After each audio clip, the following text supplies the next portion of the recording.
अस्सलाम वालेकुम, क्या हाल चाल। अपना और अपनों का ढेर सारा ख्याल रखें, खुशियाँ बांटें। आज मैं आपके साथ ईद के दिन और उसके अगले दिन की रूटीन शेयर करने जा रही हूँ। ये जी दुम्बा जो हमने ईद के पहले दिन असर के बाद ज़िबा किया था, रसूल पाक सल्लल्लाहु अलैहि वसल्लम के नाम का किया था और तकसीम कर दिया था सब में।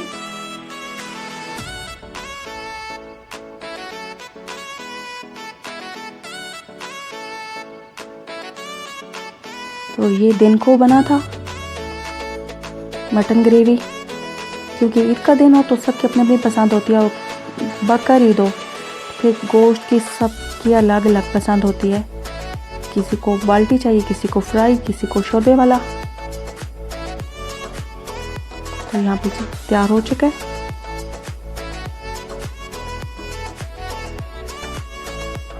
ये मैंने भाई को बारबेक्यू के लिए बोटियाँ तैयार करके दी थी और उसमें से ख़ुद भी निकाल लिया था, क्योंकि घर पे अम्मी अबू मैं और एक छोटी बहन थे। रात को हम घर में करेंगे और वो कज़न लोगों के साथ। और ये आलू गोश्त बन रहा है रात के लिए।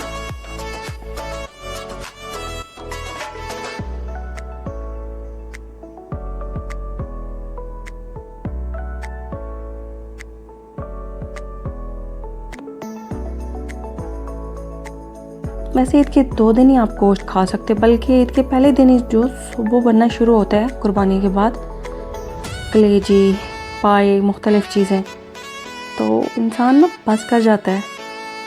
गोश्त गोश्त हो जाता है हर तरफ। तो यहाँ जी ये रात हो चुकी है और फिर बादल छाए हुए थे। सुबह भी बारिश हुई थी, रात को फिर बादल आ गए थे, लेकिन बारिश नहीं हुई थी।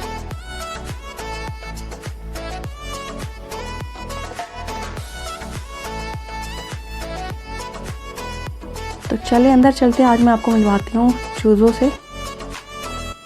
ये बड़े हो चुके हैं, अब ये खुद से दाना चुग लेते हैं और आपस में लड़ते भी बहुत हैं।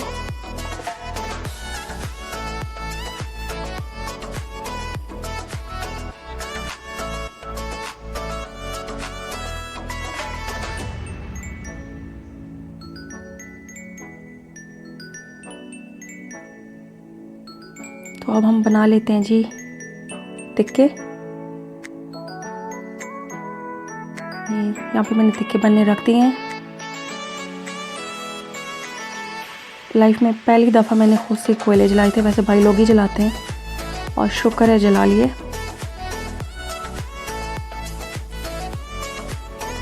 इतने सालों से हम लोग कर रहे हैं बारबेक्यू। स्टार्टिंग में हम लोगों के बनते थे पत्थर जो टिक्के होते थे। जब अच्छे से ट्राई कर लेते थे उसके बाद फिर कुछ और बना के खाते थे। तो 2 साल पहले तक ये च्युइंगम बननी शुरू हुई, तरक्की हो गई। मतलब रस चूस के बस फेंक दो, उसके बाद पुलाव बनाओ, जो मर्ज़ी बना लो।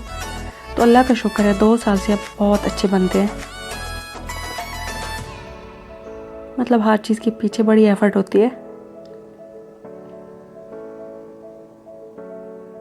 टिक्के बनाने की भी ना कुछ टिप्स होती हैं, अगर आप उनको फॉलो ना करो तो सख्त हो जाते हैं।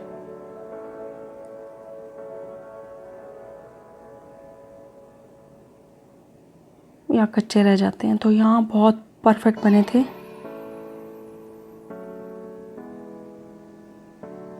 आपको तोड़ के दिखाती हूँ,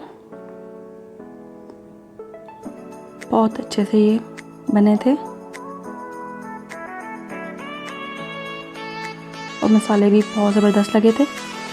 ये जी ईद के दूसरे दिन हम जा रहे हैं गांव से बाहर मार्केट। उसके साथ ही छोटा सा फार्म बनाया हुआ है, वहाँ हम कुछ परिंदे पाल रखे हैं और जानवर। तो दिखाती हूँ मैं आपको। ये जी बहुत प्यारी प्यारी सी चिड़िया, मुख्तलिफ इक़साम की। अच्छा, आप इनको देखने के साथ साथ मैं आपके साथ कुछ बातें करती हूँ। ईद गुज़र गई, क्योंकि जब ये मेरा व्लॉग आएगा ईद गुज़र चुकी होगी। सब ने अपने अपने से की कुर्बानियाँ कर ली, किसी ने इज्तिमाई की, किसी ने इनफरादी। तो इस ईद के गुज़रने के बाद क्यों ना हम लोग अपनी कुछ बुरी आदतों की भी कुर्बानी कर दें। और दिलों की नफ़रतों को भी कुर्बान कर दें और दूसरों की ज़िंदगियों के ठेकेदार बनना छोड़ दें। सज़ा और जज़ा के फ़ैसले अल्लाह ताला के हाथ में छोड़ दें, क्योंकि कोई भी इंसान ख़ता से पाक नहीं होता। यह है कि किसी को एहसास होता है, किसी को एहसास नहीं होता। तो अगर आप लोगों के साथ एडजस्ट नहीं कर सकते तो खुदारा दिल में मुनाफ़िकत रख के उन रिश्तों को मत निभाएं, क्योंकि परफेक्ट सिर्फ अल्लाह की ज़ात है। कोई भी इंसान परफेक्ट नहीं होता, कमियों और ख़ामियों के साथ गुजारा करना पड़ता है। बल्कि हर हाल में आप अल्लाह ताला का शुक्र अदा करें, क्योंकि अल्लाह ताला ने हमें बहुत से लोगों से अच्छे हालों में रखे हैं। हम लोग जब बाहर निकलते हैं तो देखते हैं कि लोग कितने बुरे हालों में भी हैं और फिर भी वो अल्लाह ताला शुक्र अदा करते हो। हमें खुद पे अपने होने पे शर्मिंदगी होने लग जाती है कि हम इतनी नेमतें होने के बावजूद भी कितने नाशुक्र इंसान हैं। तो इस ईद के गुजर जाने के बाद आप अहद कर लें कि अपने जो बुरी चीज़ें हैं, बुरी आते हैं, उनको ख़त्म करना है, उनकी कुर्बानी देनी है। ईद पे सुन्नत इब्राहिमी को आपने फॉलो किया तो सारी ज़िंदगी के लिए अल्लाह के बनाए हुए असूलों को भी फॉलो कर लें। यकीन माने ज़िंदगी बहुत आसान हो जाएगी, आपकी भी और दूसरों की भी। तो आसानियाँ बांटे लोगों में। ये जी मोर थे 2 किस्म के।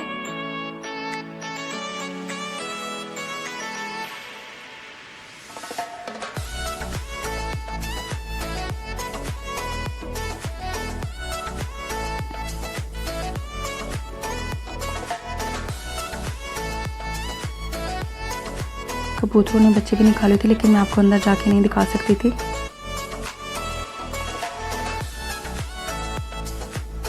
क्योंकि पता नहीं मुझे क्यों उड़ते हैं या आगे पीछे हैं, वो डर लगता है। आप में से कौन कौन है जिनको ऐसे परिंदों से डर लगता है? बल्कि मैं तो चूज़े पहले पकड़ लेती थी जब छोटे थे। अभी तो वो जब दाना लेके उनके पास जो तो एकदम से वो इकट्ठे होते हैं, जंप लगाते हैं, मुझे डर लग जाता है, पता नहीं क्यों। ये जी मुर्गियाँ और मुर्गे।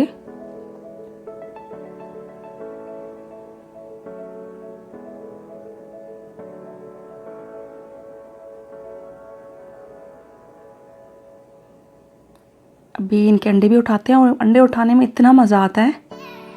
ये जी देसी अंडे। अच्छा, आप लोग प्लीज़ ये मत सोचिएगा कि ये कौन होती है हमें लेक्चर देने वाली।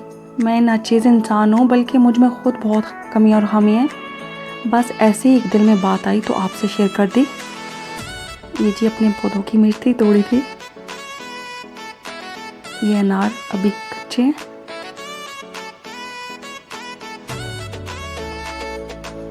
गाँव की खुली फिजा में भी सांस लेने का अपना ही मज़ा है। ऐसा आसमान साफ शफाफ शहरों में तो कभी देखने को नहीं मिलता। वहाँ तो पोल्यूशन, गाड़ियों के धुएं, फैक्ट्रियों के रश, गर्मी, हबस, ये खालिस और देसी चीज़ें तो बस सिर्फ अब गाँव तक महदूद होकर रह गई हैं।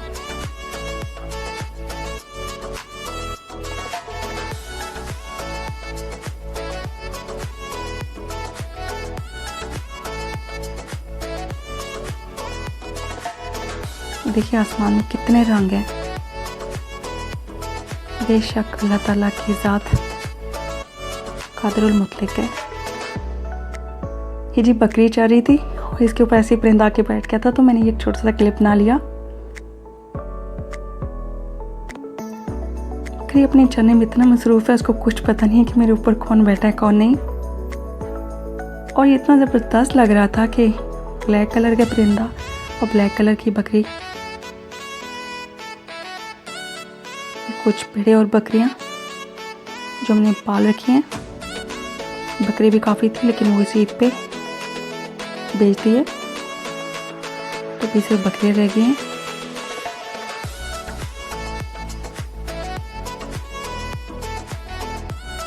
और ये जी फिर से दोबारा से बादल आने लग गए। खाली स्याह घटाएं।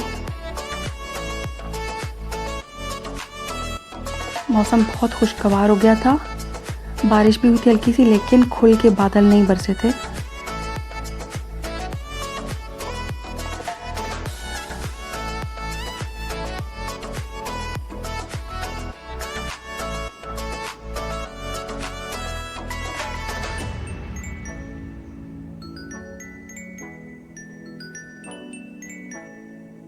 और ये चिड़िया नहा रही थी बारिश में। मैं 2 दफ़ा गई कि इनका क्लिप पास से बना लूँ, लेकिन उड़ जाती थी, तो फिर मैंने दूर से इनकी वीडियो बनाई।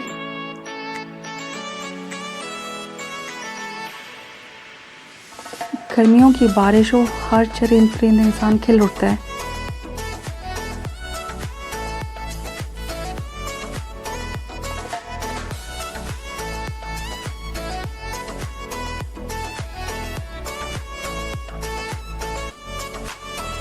और ये जी हमारा डॉगी मैव, छोटा सा बच्चा आया था, बिल्कुल बहुत छोटा सा था, कुछ दिनों का। अब तो ये काफ़ी बड़ा हो गया है। मैंने सोचा इसको भी ले लूँ वीडियो में, सब चीज़ों को ले लिए। तो ये थी रैंडम रूटीन। कमेंट्स में बताइएगा आपको कैसी लगी, और कुछ कहा सुना हो तो उसको माफ़ कर दीजिएगा, दरगुजर कीजिएगा, और बहुत ज़्यादा अपना ख्याल रखिएगा और दुआ में याद। इसके साथ ही इजाज़त दीजिए। अल्लाह हाफिज़।